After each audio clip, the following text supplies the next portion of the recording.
Hey guys, really excited about this podcast where we're going to dive into 3 core areas of your life and business that you can optimize and why it's so important to reflect on these things from 2023 and set a plan for 2024 to make sure that you are living your best life and getting the most growth you can in your trade business in 2024. I'd finished the year completely run down.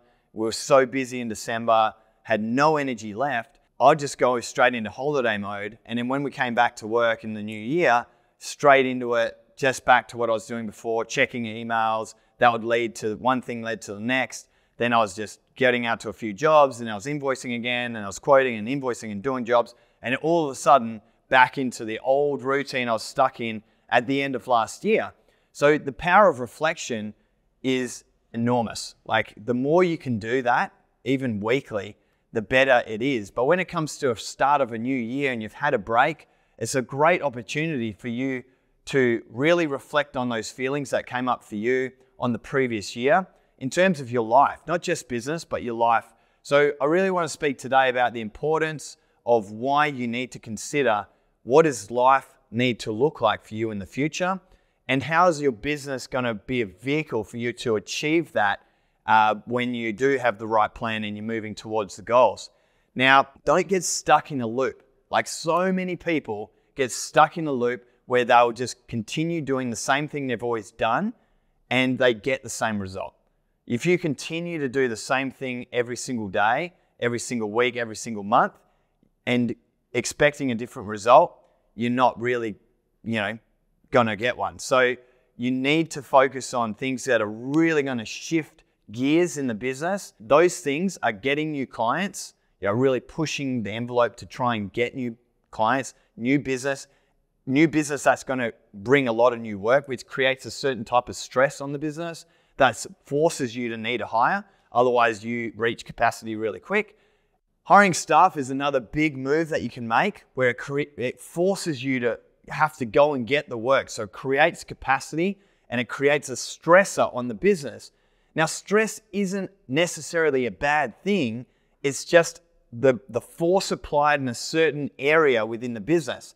And we talk about this and we teach this in the academy a lot because when you can proactively create a certain type of stress in a certain area of the business, it will generate growth in that area of the business. If you continue to just do what you've done, reactively reacting to situations that happen all the time, you're going to find yourself hitting an equilibrium, which is you're stressed here for a bit and then you're stressed here for a bit, then you catch up on your invoices, then you do the jobs that you fell behind on, and that sort of will find an equilibrium. You'll go up, you'll have a good month, you'll get some good profit, and then all of a sudden you're really quiet, you've got no work, you've got no jobs, and then it would hit an equilibrium where it's going up and it's going down and it's going up and it's going down, but you can pretty much draw a line through that and it's flat. So the reason is you're reactively reacting to certain situations that happen in business.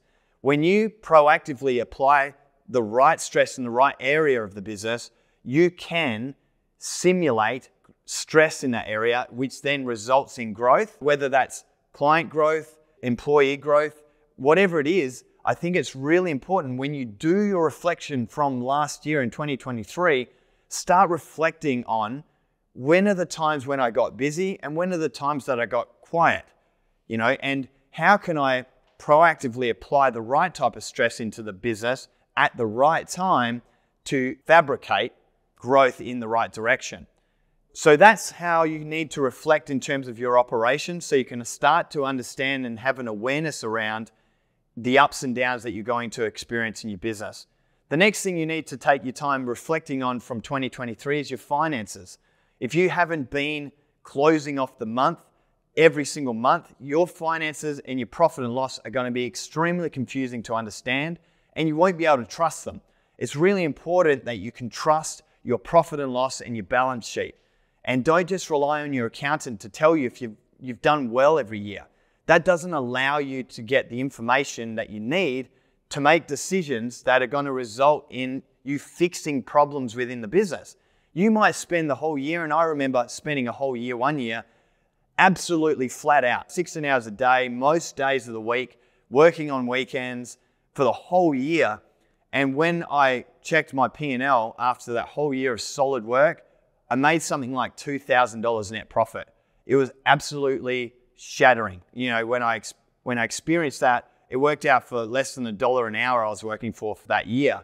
And it was something that drove me to understand my finances. And when I actually applied a practice to checking finances and really cleaning up my finances and understanding that, learning it, and then applying it, that helped me make micro improvements on the business that then led to extreme growth and time. You know, effectively, I could trade the profit I made to hire people to free up the time to keep focusing on the higher level tasks, which then resulted in getting to a point where you have enough profit, you can hire an ops manager, you can hire admin, and you get the support holistically in the whole business and all of the operations that need to happen. And that allows you to have what we call operational time freedom. So you need to get on top of your finances. It's such an important part of the business, and it's not something you can just rely on someone else doing and telling you if you did okay or not. If you really want to run your business well and you want to understand why you're working so hard every week, why things aren't working, if your quotes, are not converting and being profitable, if your invoices are not profitable, you need to understand these metrics. It's a really big core part of what we teach in our incubator phase of the Freedom Fighters.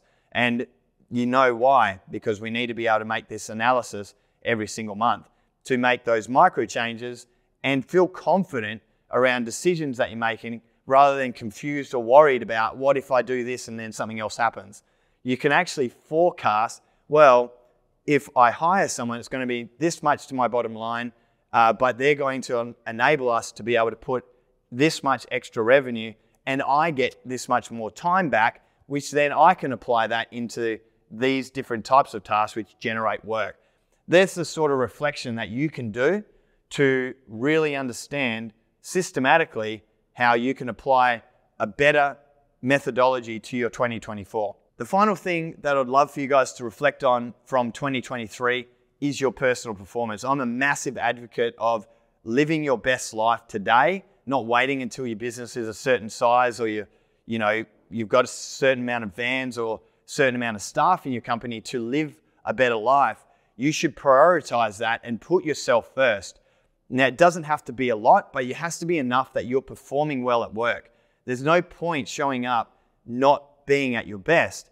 So focus and reflect on sleep, nutrition, exercise, mindset, and relationships in 2024. If you really want to crush it this year, you need to prioritize you and those 5 things so that you are fulfilled first and come to work energized, enthusiastic, and bringing a good energy so your team, your clients, and the community can see that you're a driving force behind the business, and that will also give you more confidence to make those decisions like hiring a new employee or getting a big client where you might be feeling like, I don't know if I can handle this, I don't know if I can do it. I know that myself in the past, I've been lacking confidence to make big decisions at work. I know I need to optimize my personal performance to feel better and more confident to make those moves. So there are 3 core things that you can reflect on: your operations for your business, your finances for your business, and your personal performance, which includes your family. If you've got a family, make sure you're looking at the time you're spending with your partner, the time you're spending with your kids, and prioritizing that as well so you don't miss out on that.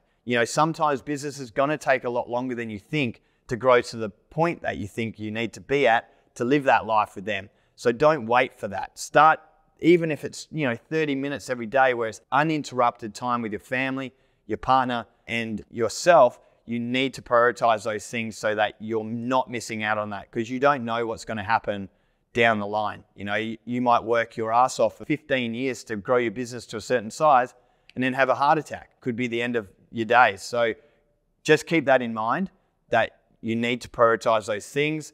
There's no point working your guts out to this end point if you won't have those people and your health to lean on after you've achieved those goals.